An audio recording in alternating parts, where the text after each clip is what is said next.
எனக்கு பிரியமான சகோதர சகோதரிகளே, ஆண்டவராகிய இயேசு கிறிஸ்து நாமத்தில் நான் உங்களை வாழ்த்துகிறேன்.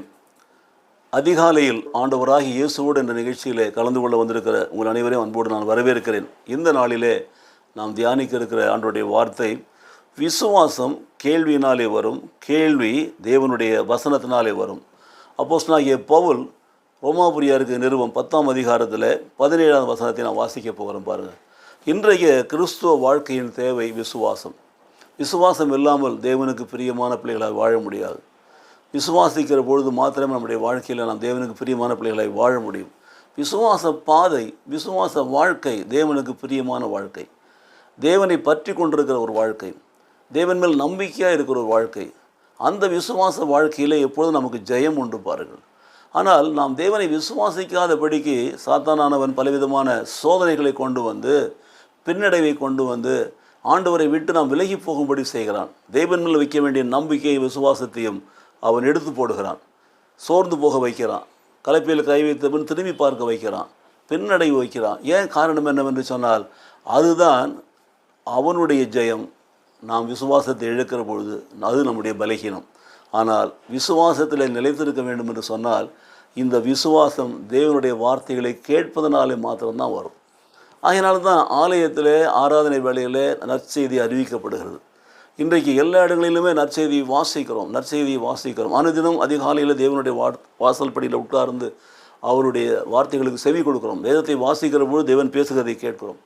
அப்போது விசுவாசம் கேள்வியினாலே வரும். வசனத்தை கேட்பதனாலே, வாசிக்கிற பொழுது வாய் விட்டு வாசிக்கிறது, நாமே நம்முடைய சத்தத்தை கேட்பதனாலே, அந்த கேள்வியினாலே வரக்கூடிய விசுவாசம்தான் இன்றைக்கு நம் வாழ்க்கையில் ஜெயம் கொண்டு வருகிறது, நன்மை கொண்டு வருகிறது எல்லாமே. அப்போது அந்த கேள்வி தேவனுடைய வசனத்தினாலே. கண்டதையும் கேட்கக்கூடாது. எல்லாரும் இன்றைக்கு சில உணர்ச்சி வசப்பட்ட காரியங்களை அலைந்து தெரிகிறதை பார்க்கிறோம். தேவனுடைய வசனத்தை தான் கேட்க வேண்டும். வசனம்தான். வசனத்துக்கு ஆசிட்டீஸ், அதற்கு வல்லமை உண்டு, செயல்திறன் உண்டு, எல்லாமே உண்டு. அதை நான் உள்ளத்தில் பதிய வைத்து, அதை நினைத்து அசை போட்டு தியானித்து சொந்தமாக்குகிற பொழுது அதில் வரக்கூடிய ஆசீர்வாதங்கள் அநேகமாக இருக்கிறது. பாருங்கள், ஆபிரகாம் தேவனை விசுவாசித்தான். ஆகையினால்தான் அவன் விசுவாசத்தின் தந்தை என்று அழைக்கப்படுகிறான். இன்றைக்கு ஆபிரகாமின் தேவன் என்று சொல்லி பழைய ஏற்பாட்டு காலத்தில் தேவன் வெளிப்படுத்தியிருக்கிறார். ஆபிரகாமின் தேவனும் ஈசாக்கின் தேவனும் யாக்கோபின் தேவனுமாக இருக்கிறேன் என்று சொல்லி புதிய ஏற்பாட்டிலே ஆண்டவராய் இயேசு கூட அதே காரியங்களை பயன்படுத்துகிறார். கூனியை பார்த்து இவளும் ஆபிரகாமின் குமாரத்தி என்கிறார். சகேவை பார்த்து இவளும் ஆபிரகாமின் குமாரன் என்கிறான். லாசரு ஆபிரகாமுடைய மடியில் வைத்ததாக அந்த காரியத்தை சொல்லுகிறார். பாருங்கள், எனக்கு பிரியமானவர்களே, விசுவாசம் தான் இன்றைக்கு எல்லாமே நமக்கு. பாருங்கள், ஸோ அந்த விசுவாசம் மாத்திரம் நமக்கு இருந்தால் நாம் தேவனுடைய பிள்ளைகளாக வாழ்வோம். தேவனுக்கு பிரியமான ஒரு வாழ்க்கை வாழ்வோம். தேவனுடைய வார்த்தையின்படி நாம் நடப்போம். அப்படி நாம் தேவனுடைய வார்த்தையின்படி நடக்கிற பொழுது தேவன் நம்மை ஆசீர்வதித்து பெருக பண்ணுகிறார்.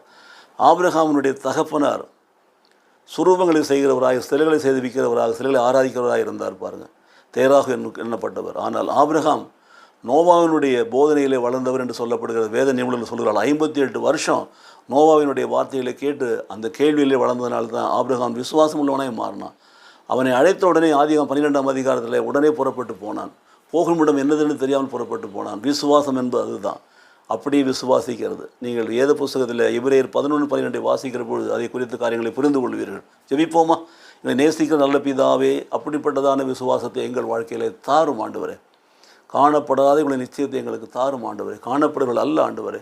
நாங்கள் அப்படிப்பட்ட விசுவாசத்தில் வளரும்படி எங்களை தாழ்த்தி ஒப்புக் கொடுக்கிறோம்.